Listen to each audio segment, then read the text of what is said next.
इस वक्त पूरी दुनिया के वैज्ञानिक समुदाय में हड़कंप मचा हुआ है और इसकी वजह कोई अफवाह या सोशल मीडिया की कहानी नहीं, बल्कि अंतरिक्ष से आई एक ऐसी जानकारी है जिसने नासा से लेकर इसरो तक की नींद उड़ा दी है। सवाल सीधा है, क्या 2026 में पृथ्वी पर विनाश का सबसे बड़ा खतरा मंडरा रहा है? जिस खगोलीय पिंड को फिलहाल 3I एटलस कहा जा रहा है, उसे लेकर जो आंकड़े सामने आ रहे हैं वह सामान्य नहीं है और यही वजह है कि अब इसे केवल एक क्षुद्र ग्रह या धूमकेतु कहकर टाला नहीं जा सकता। बीते कुछ महीनों से अंतरिक्ष में नजर रख रहे ऑटोमेटेड सर्वे टेलीस्कोप सिस्टम ने एक असामान्य ऑब्जेक्ट को ट्रैक किया है। इसकी गति, इसकी दिशा और इसका एनर्जी सिग्नेचर तीनों ही ज्ञात नियमों से अलग हैं। आमतौर पर कोई भी क्षुद्र ग्रह सूर्य के गुरुत्वाकर्षण के अनुसार चलता है, उसकी गति का अनुमान लगाया जा सकता है, उसकी कक्षा गणना में फिट बैठती है, लेकिन 3I एटलस के मामले में यही गणनाएं बार बार फेल हो रही हैं। कभी इसकी स्पीड बढ़ जाती है तो कभी अचानक घट जाती है, कभी यह सीधी कक्षा में दिखता है तो कभी उसमें हल्का सा मोड़ आ जाता है। वैज्ञानिकों की भाषा में कहें तो यह ऑब्जेक्ट पैसिव नहीं बल्कि एक्टिव बिहेवियर दिखा रहा है। नासा के डीप स्पेस नेटवर्क से मिले शुरुआती डेटा के मुताबिक यह पिंड करीब 2026 के मध्य में पृथ्वी की कक्षा के बेहद करीब से गुजरने वाला है। शुरुआत में कहा गया कि यह नियर अर्थ ऑब्जेक्ट है और इससे घबराने की जरूरत नहीं है, लेकिन जैसे जैसे और सटीक गणनाएं सामने आईं, वैसे वैसे चिंता बढ़ती चली गई। कुछ सिमुलेशन में यह पृथ्वी से सुरक्षित दूरी पर दिखता है तो कुछ सिमुलेशन में यह सीधा टकराव दर्शाता है। यही अनिश्चितता सबसे बड़ा खतरा बनकर उभरी है, क्योंकि अंतरिक्ष विज्ञान में अनिश्चितता का मतलब होता है कि खतरा पूरी तरह टाला नहीं जा सकता। अब सवाल उठता है कि 3I एटलस इतना खास क्यों है? इसकी संरचना को लेकर जो संकेत मिले हैं वो चौंकाने वाले हैं। सामान्य क्षुद्र ग्रह पत्थर या धातु के होते हैं, लेकिन इस ऑब्जेक्ट से निकलने वाला रेडिएशन पैटर्न किसी ठोस पिंड से मेल नहीं खाता। इसमें 3 अलग अलग एनर्जी सोर्स एक्टिव दिखाई देते हैं। यही वजह है कि इसे 3I नाम दिया गया। ये तीनों एनर्जी पॉइंट एक साथ एक्टिव नहीं रहते, बल्कि बारी बारी से एक्टिव होते हैं, जैसे कोई सिस्टम जानबूझकर अपनी पावर को मैनेज कर रहा हो। यहीं से कहानी सिर्फ विज्ञान की नहीं रहती, बल्कि रणनीतिक और वैश्विक सुरक्षा का मुद्दा बन जाती है।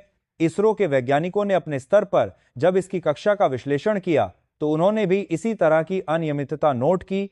इसरो के सैटेलाइट ट्रैकिंग सिस्टम ने पाया कि यह पिंड कभी कभी सौर हवा के विपरीत दिशा में भी हल्का सा मूव करता है, जो सामान्य खगोल पिंडों में लगभग असंभव माना जाता है। इसका मतलब साफ है, या तो हमारी समझ अधूरी है या फिर यह ऑब्जेक्ट किसी ऐसे तकनीकी प्रभाव में है जिसे हम अभी पूरी तरह समझ नहीं पा रहे। नेल्सन मन के अंदर के अब यहीं से एलियंस वाले एंगल पर चर्चा शुरू होती है।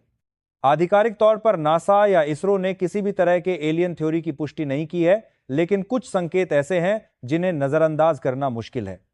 3I एटलस से निकलने वाले रेडियो सिग्नल्स पूरी तरह रैंडम नहीं है, उनमें पैटर्न है, बहुत हल्का लेकिन मौजूद। वैज्ञानिक भाषा में इसे इंटेलिजेंट सिग्नेचर कहना जल्दबाजी होगी, लेकिन यह कहना भी गलत नहीं होगा कि ये सिग्नल्स प्राकृतिक शोर जैसे नहीं हैं। 2026 इसलिए भी अहम हो जाता है क्योंकि उसी साल पृथ्वी पहले से ही कई खतरों से जूझ रही होगी। जलवायु परिवर्तन चरम पर होगा, वैश्विक संसाधन तनाव में होंगे और अंतर्राष्ट्रीय राजनीति पहले से कहीं ज्यादा अस्थिर होगी। ऐसे समय में अगर अंतरिक्ष से कोई बड़ा खतरा सामने आता है तो मानवता की प्रतिक्रिया कितनी संगठित होगी, यह खुद में एक बड़ा सवाल है।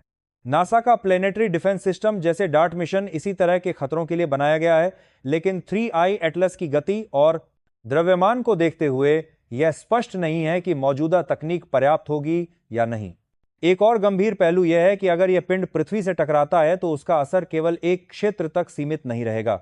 वैज्ञानिकों के अनुसार अगर इसका आकार अनुमानित दायरे में भी हुआ तो टकराव से वैश्विक स्तर पर वायुमंडलीय बदलाव होंगे। धूल और गैस का ऐसा बादल उठ सकता है जो सूरज की रोशनी को महीनों तक कम कर दे।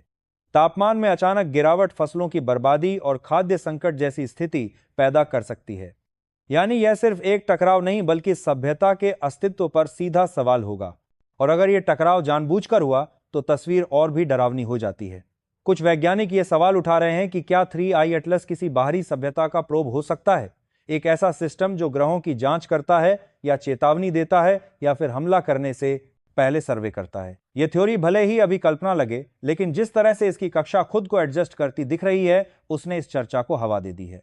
यहीं पर दुनिया को सोचने की जरूरत है और यहीं पर आपकी भी भूमिका बनती है। क्योंकि ये सिर्फ वैज्ञानिकों या सरकारों की कहानी नहीं है, ये हर उस इंसान की कहानी है जो इस ग्रह पर सांस ले रहा है। आप इस बारे में क्या सोचते हैं? क्या यह सिर्फ एक और अंतरिक्ष डर है या वाकई मानव इतिहास का सबसे बड़ा खतरा? अपनी राय जरूर बताइए, क्योंकि आने वाले भाग में हम बताएंगे कि 2026 के लिए नासा और इसरो ने अंद्रखा ने क्या रणनीति बनाई है, क्या एलियंस के संकेत और मजबूत हो रहे हैं और अपने कार्य भी बनाई है, बाती सामानों के लिए रणनीति बनाई है, बाती सामानों के लिए मानसा ने की दौरान पर बाती थी बाती से घर आखिरी वक्त आया, तो मानवता के पास क्या विकल्प बचेंगे? वीडियो को लाइक कीजिए, चैनल को सब्सक्राइब कीजिए, इसे ज्यादा से ज्यादा शेयर कीजिए ताकि हर कोई इस खतरे के बारे में जान सके, और कमेंट में अपनी राय जरूर लिखिए, क्योंकि आपकी सोच ही इस बहस को आगे बढ़ाती है। अब बात सीधी उस बिंदु पर आ चुकी है जहां कल्पना और विज्ञान के बीच की दीवार तेजी से कमजोर होती दिख रही है। 3I एटलस को लेकर जो डेटा सामने आया है वह अब सिर्फ खगोल विज्ञान तक सीमित नहीं रहा, बल्कि यह वैश्विक सुरक्षा एजेंसियों और रणनीतिक थिंक टैंक्स की चर्चा का केंद्र बन चुका है। 2026 की तारीख जैसे जैसे नजदीक आ रही है, वैसे वैसे सवाल और गहरे होते जा रहे हैं। क्या यह केवल एक अनियंत्रित अंतरिक्ष पिंड है या फिर किसी सुनियोजित गतिविधि का हिस्सा? नासा के भीतर चल रही बंद दरवाजों वाली बैठकों में अब सिर्फ कक्षा गणना नहीं, बल्कि रिस्पॉन्स स्ट्रेटजी पर बात हो रही है। प्लेनेटरी डिफेंस को लेकर जो मॉडल पहले सिर्फ थ्योरी में थे, अब उन्हें प्रैक्टिकल मानकर सिमुलेशन चलाए जा रहे हैं। डार्ट मिशन एक्टर ने यह साबित किया था कि इंसान किसी क्षुद्र ग्रह की दिशा बदल सकता है, लेकिन 3I एटलस का मामला उससे कई गुना जटिल है। इसकी स्पीड जरूरत पड़ने पर खुद को एडजस्ट कर लेती है, और यही सबसे बड़ा खतरा है। अगर कोई पिंड टकराने से बचने या टकराने की तैयारी कर रहा हो तो उसकी चालें गणनाओं को बेकार कर सकती हैं। इसरो भी अब सिर्फ ऑब्जर्वर नहीं रहा।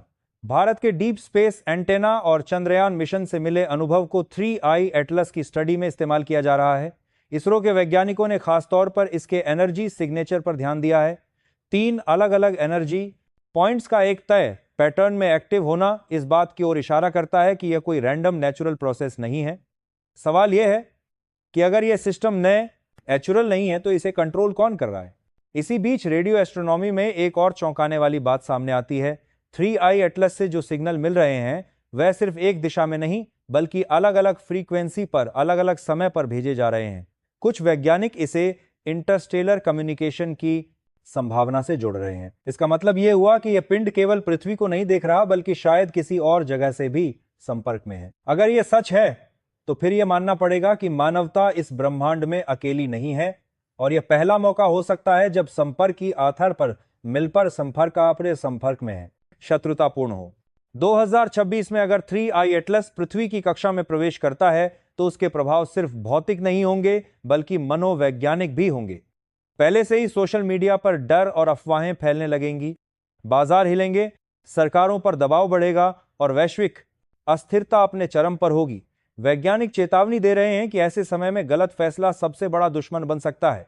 अगर यह एलियन टेक्नोलॉजी है और हमने बिना समझे हमला किया तो परिणाम और भी भयानक हो सकते हैं।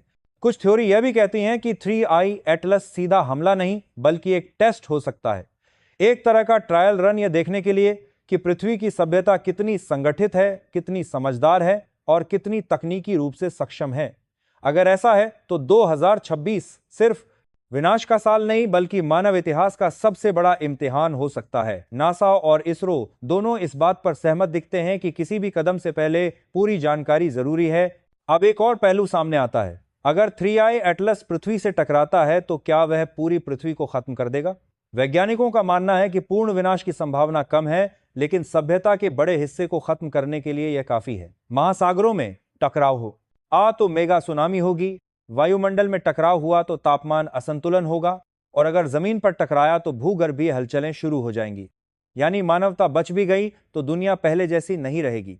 और अगर यह टकराव टल गया तो भी कहानी खत्म नहीं होगी, क्योंकि अगर यह एलियन प्रोब है तो इसका मतलब यह होगा कि हमें खोज लिया गया है, और ब्रह्मांड में खोजे जाने का मतलब हमेशा दोस्ती नहीं होता। यही वजह है कि कुछ वैज्ञानिक इसे मानवता का फर्स्ट कॉन्टैक्ट मोमेंट मान रहे हैं। फर्क सिर्फ इतना है कि यह कॉन्टैक्ट सवाल पूछने नहीं, बल्कि जवाब मांगने आया है।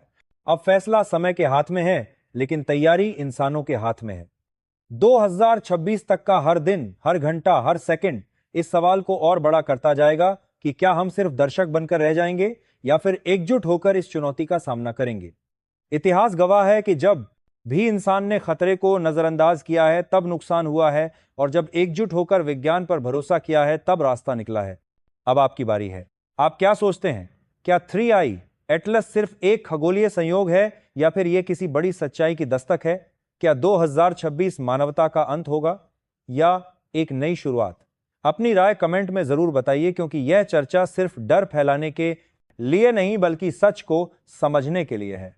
और अगर आप चाहते हैं कि ऐसी ही गहरी और आंखें खोलने वाली जानकारी आप तक पहुंचती रहे, तो वीडियो को लाइक कीजिए, चैनल को सब्सक्राइब कीजिए और इसे ज्यादा से ज्यादा शेयर कीजिए, ताकि यह सवाल हर उस इंसान तक पहुंचे जो इस धरती का हिस्सा है आने वाले वक्त। बात करने के लिए, लेकिन अब बात की हिस्सा है कि बात के में ये कहानी और भी तेज मोड़ लेने वाली है, क्योंकि अंतरिक्ष में जो हो रहा है वह अब हमसे छिपा नहीं रह गया है।